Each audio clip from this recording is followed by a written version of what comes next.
નમસ્કાર મિત્રો, આ વાત છે સાબરકાંઠા જિલ્લાના એક નાના ગામની, જ્યાં ચારે તરફ ખેતરો અને ગાય ભેંસોના ઘંટીઓના અવાજ ગુંજે છે. ગામનું નામ વડ ગામ. અહીંયા રહેતી હતી રાધાબેન, એક 32 વર્ષની વિધવા. તેના પતિ અમિતભાઈનું 1 વર્ષ પહેલાં એક્સિડન્ટમાં અવસાન થયું હતું. અમિતભાઈ ગામની પ્રાથમિક શાળામાં શિક્ષક હતા અને રાધાબેન પણ તે શાળામાં ભણાવતી હતી. તેમની એકમાત્ર દીકરી હતી મીરા. મીરા ત્યારે માત્ર 7 વર્ષની હતી. અમિતભાઈના ગયા પછી રાધાબેનનું જીવન એકદમ બદલાઈ ગયું. ગામના લોકોની વાતો શરૂ થઈ. એકલી સ્ત્રી શાળામાં ભણાવે છે, શું થશે? મીરાને બાપુજીની જરૂર છે. વિધવા થઈને પણ સાડી પહેરે છે અને ઘરમાં રહેવું જોઈએ. રાધાબેનના સાસુ સસરા પણ ખૂબ જ જૂના વિચારવાળા હતા. તેઓ કહેતા, બેટા તું અહીંયા રહે પણ બહાર ઓછું નીકળ, લોકો વાતો કરે છે. પણ રાધાબેન એક વાત માની નહીં. તેણે શાળામાં જવાનું ચાલુ રાખ્યું. દરરોજ સવારે મીરાને તૈયાર કરી બંને શાળાએ જતા. શાળામાં તે બાળકોને ભણાવતી, તેમની સાથે હસતી, પણ ઘરે આવીને રડતી. મીરા પૂછતી, માં પપ્પા ક્યારે આવશે?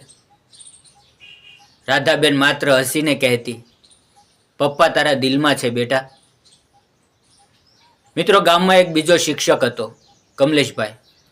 તે પણ 35 વર્ષનો, અવિવાહિત, શાંત અને સરળ માણસ. તે પણ તે જ શાળામાં ભણાવતો. અમિતભાઈના ગયા પછી તે રાધાબેનને મદદ કરતો. ક્યારેક મીરાને ઘરે મૂકી જતો, ક્યારેક શાળાના કામમાં મદદ કરતો. રાધાબેનને તેની સાથે વાતો કરવામાં આરામ મળતો. તેઓ બંને શિક્ષણ વિશે, બાળકો વિશે, જીવન વિશે વાતો કરતા. એક દિવસ શાળાના કાર્યક્રમમાં મીરાએ ગીત ગાયું. રાધાબેન આંખોમાં આંસુ સાથે તાળીઓ પાડી રહી હતી. કમલેશભાઈએ તેને જોઈને કહ્યું, રાધા તમે ખૂબ મજબૂત છો. મીરા તમારા જેવી જ બનશે. રાધા હસીને બોલી, સાહેબ, મજબૂતી તો બાળકો આપે છે, પણ ક્યારેક લાગે છે કે જીવનમાં થોડી ખુશીની જરૂર છે. કમલેશભાઈ ચૂપ રહ્યા. તેમને રાધા પ્રત્યે પહેલેથી જ આદર અને પ્યાર હતો, પણ તેઓ ડરતા હતા. ગામમાં શું વાત થશે? આમ સમય વીતતો ગયો. 1 વર્ષ પછી ગામમાં એક મોટો તહેવાર આવ્યો, નવરાત્રિ. ગરબાની રાત્રે ગામના મેદાનમાં થતા. રાધા વર્ષોથી ગરબા નહોતી રમી, પણ આ વખતે મીરાએ આગ્રહ કર્યો, માં ચાલો ને, હું તમારી સાથે રમીશ. રાધા માની ગઈ. તેને સાદી ચણિયા ચોળી પહેરી, મીરાને પણ તૈયાર કરી ગરબા શરૂ થયા. રાધા ધીરે ધીરે ગરબા રમવા લાગી. કમલેશભાઈ પણ ત્યાં હતા. તેણે રાધાને જોઈને હસીને કહ્યું, આજે તમે ખૂબ જ સુંદર લાગો છો. રાધા શરમાઈ ગઈ. તે રાત્રે ઘરે આવીને વિચારવા લાગી, શું હું ફરીથી જીવી શકું? શું મીરાને નવા બાપુજી મળી શકે? ધીમે ધીમે વાત ગામમાં ફેલાઈ. કેટલાક લોકોએ વિરોધ કર્યો, આ તો અનૈતિક છે. પણ ગામના કેટલાક યુવાનો અને શિક્ષિત લોકોએ તેને સમર્થન કર્યું. રાધાના સાસુ સસરાએ પણ ધીમે ધીમે સમજી લીધું કે મીરાને સુખી જોવું છે. છેવટે કમલેશભાઈએ રાધાને પ્રસ્તાવ મૂક્યો, રાધા, હું તને અને મીરાને સુખી રાખવા માંગુ છું, જો તમે ઈચ્છો તો. રાધાની આંખોમાં આંસુ આવી ગયા. તેણે કહ્યું, કમલેશ, હું ડરું છું, પણ મીરા માટે અને મારા માટે, હા. લગ્ન થયા, ખૂબ સાદા, પણ ગામના ઘણા લોકો આવ્યા. મીરાએ ખુશીથી કહ્યું, હવે મારે 2 પપ્પા છે, એક આકાશમાં, એક અહીંયા.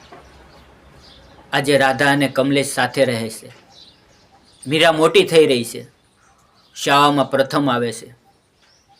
રાધાબેન ફરીથી હસે છે, ગરબા રમે છે, જીવનનો આનંદ માણે છે. મિત્રો, આ વાર્તા દ્વારા બસ એટલું જ કહેવા માંગુ છું.